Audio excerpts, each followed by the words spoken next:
сен деп.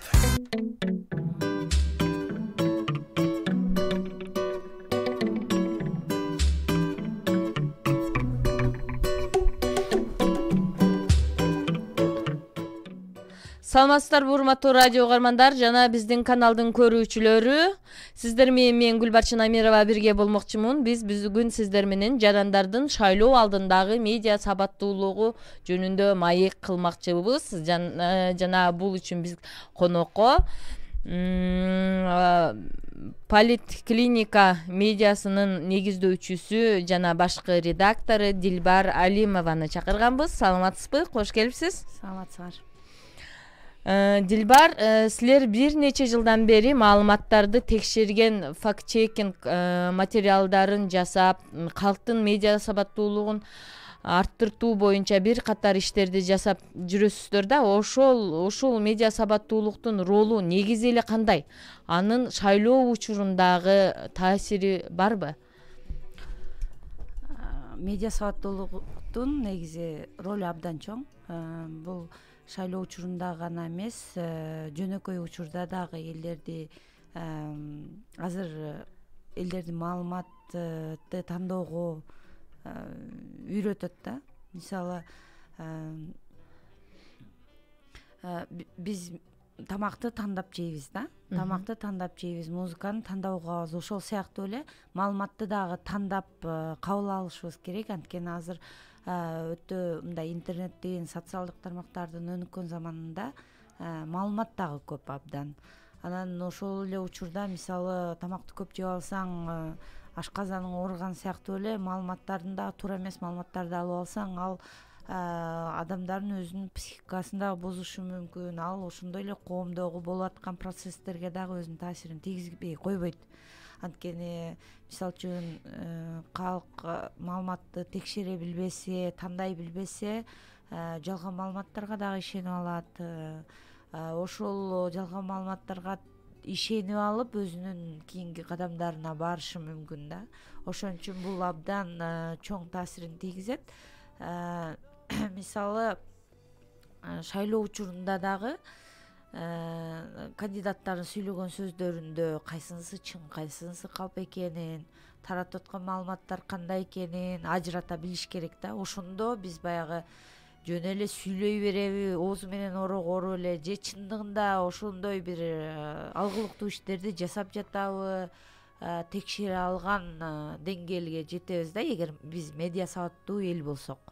Анда именно азыркы парламенттик шайлоо боюнча кандай маалыматтарды текшерип жатасыздар? Анан шайлоо ушул эмне жаңылыктарды таптыңыздар жаңы элге жеткире турган? Биз азыр акыркы учурда ошо парламенттик шайлоону турлай көп маалыматтарды текшерип атабыз. Бул мисалы парламентке аттанып аткан партиялардын тизмелеринен баштап, талапкерлердин сүйлөгөн сөздөрүнөн бери, мисалы эң эле чоң байкаганыбызды айта турган болсок, былтыр бизде парламенттик шайлоонун жыйынтыгына нааразы болуп, эл көтөрүлүп, бийлик кулабады беле. Ошол кезде баягы мыйзамсыз шайлоолорду өткөргөн деген мекеним Кыргызстан, биримдик, анан Кыргызстан партияларына нааразы болуп элдер чыккан да. Анан азыр байкасак, ошол партиялардын талапкерлери башка партиялардын курамына кирип кетиптир да. Мисалы, ошол эле Ишеним партиясына, Ата журт Кыргызстан партиясына, Эл үмүтү партиясына, ушундай партиялардын курамында, Ынтымак партиясына, ошол партиялардын курамдарына кирип кетиптир. Эгер биз мисалы медиа сабаттуу эл болсок, ошолорду ажырата билет элек да. Партиялардын аты алмашканы менен заты мурдагы эле баягы эл нааразы болгон партиялар деп аныктай алат элек. Анан алардын ичинен баягы соттолгон талапкерлер жүрөт. Бир канча уруулук, коррупция беренеси боюнча, телефондук терроризм беренеси боюнча, контрабанда беренеси боюнча соттолгон талапкерлер дагы жүрөт. Ошолорду мисалы медиа сабаттуу эл өзү мындай айырмалай билет эле.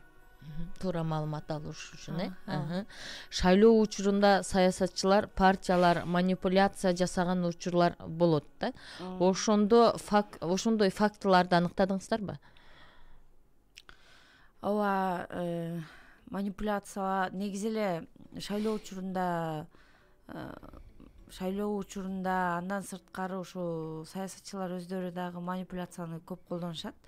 Мисалы үчүн жакында эле IRI деген уюм шайлоо алдында социологиялык изилдөө жүргүзсө, ошолордун изилдөөсү боюнча Ынтымак партиясы, Ишеним партиясы, анан Ата журт Кыргызстан деген партия алдыга озуп чыгыптыр деген маалыматтар социалдык тармактарда аябай тарады. Анан биз ошол маалыматты текшерип көрөлү деп ойлодук да. IRI уюму жыл сайын ушундай изилдөөлөр жүргүзөт экен. Анан биз ошолордун сайтынан маалыматтарды алып карасак, акыркы жолу 21 жылдын август айында, эгер адашпасам, изилдөө жүргүзүшкөн экен. Ал жок, 20-жылдынбы? Анан ал учурда бул Ынтымак, Ишеним деген партиялар жөнүндө такыр сөз да жок экен да.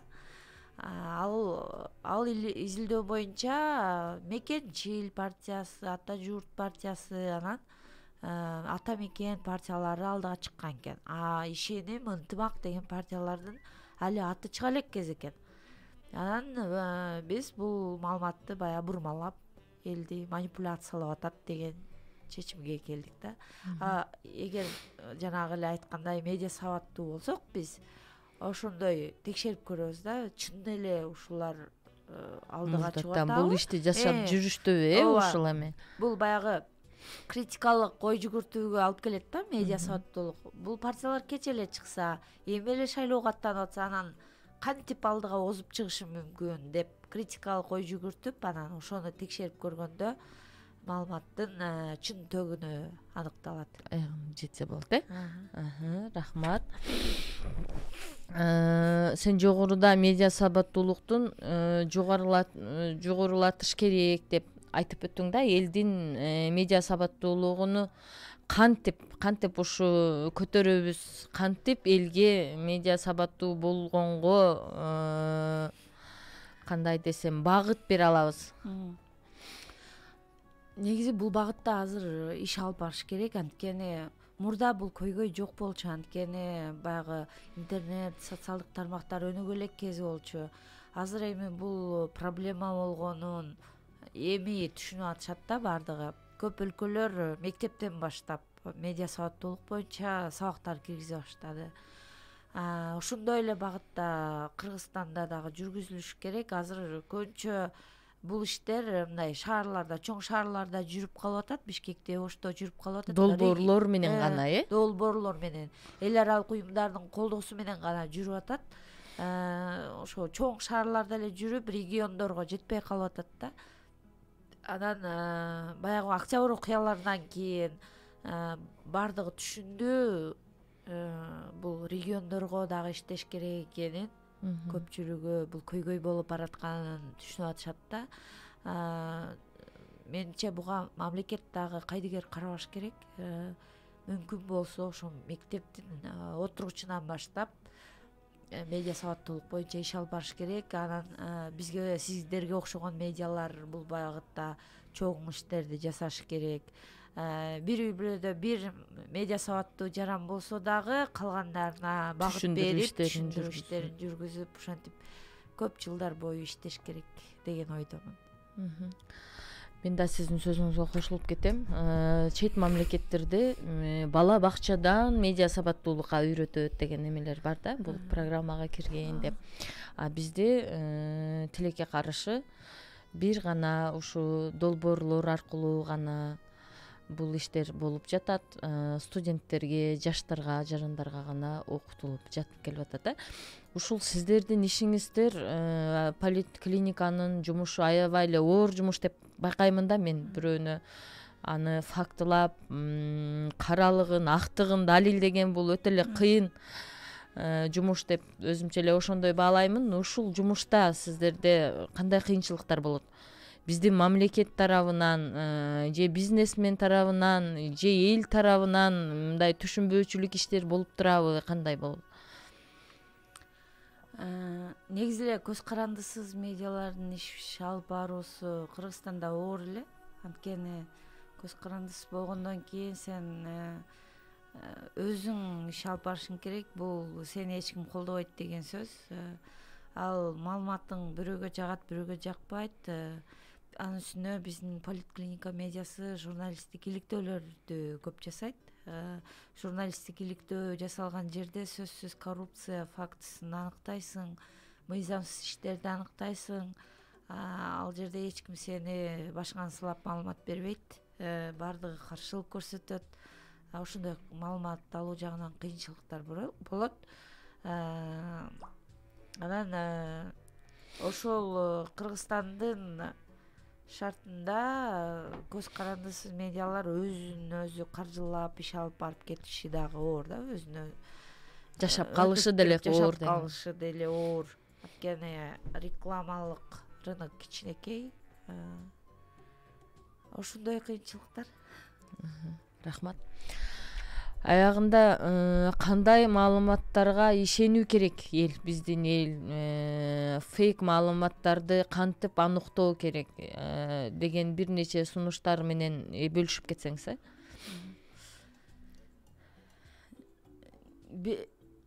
Маалыматтардын чынтөгүн аныктоо үчүн бир канча бир жөнөкөй эле мындай кеңештер бар. Ошолорду карманса болот. Бул айрыкча баягы коронавирус жаңы пайда болуп, элдин бардыгы дөң түшүп, бири-бирине WhatsApp'тан, мессенджерлерден такталбаган маалыматтарды жөнөтүп баштаганда аябай мындай орчундуу экени билинди да. Биринчи бул мисалы кандай маалымат болбосун окуганда эле бул маалыматты ким айтып атат деген суроону ар бирибиз өзүбүзгө беришибиз керек да. Бул булак кайсы булак? Министрлик айтып атабы? Министрлик айтып аткан болсо аты жөнү фамилиясы барбы? Врач айтып атабы? Врач айтып атса аты жөнү фамилиясы барбы? Шаар мисалы вертолеттор менен вирус чачып атат экен. Бүгүн эшиңерди жапкыла деген маалыматтар келбедиби? Анан бүгүн деген кайсы число деп өзү мындай критикалык ой жүгүртүүсү бар адам ошону ойлонуш керек да. Бүгүн деген кайсы число? Качан чыкты? Кайсы шаар? Шаардын аты аталып атабы? Мамлекеттин аты аталып атабы? Ошол фейк мисалы дүйнө жүзүндө тарап жүргөн фейк экен да. Бардыгы ишене алат экен агачы. Ошондой. Анан экинчи кайсы мисалы үчүн шилтемеси барбы? Шилтемесине ишенсе болобу? Ушундай элементардык нерселерди караш керек да. Сүйлөп аткан адамга ишенсе болобу? Булагы көрсөтүлгөнбү? Сүрөттү берип атса мисалы үчүн сүрөт эски эмеспи? Ушул чын эле Кыргызстанда тартылганбы дегендей критикалык көз караш менен карап тандап көрсө болот. Анан бул боюнча мисалы өзүң бардык эле каналдарга жазыла бербей, баягы ишенимдүү каналдарга жазылып алсаң болот. Бул баягы көпчүлүгү ишенген, мисалы үчүн BBC, Азаттык, эл аралык стандарттар менен иштеген медиаларга, bunun içinde misal fake'lerde tekşergen bizim Politklinika medyamız var, fact check бар. Ошолорду өзүнө белгилеп эме кылып алса болот. Дайыма окула турган каналдарга кошуп алса болот.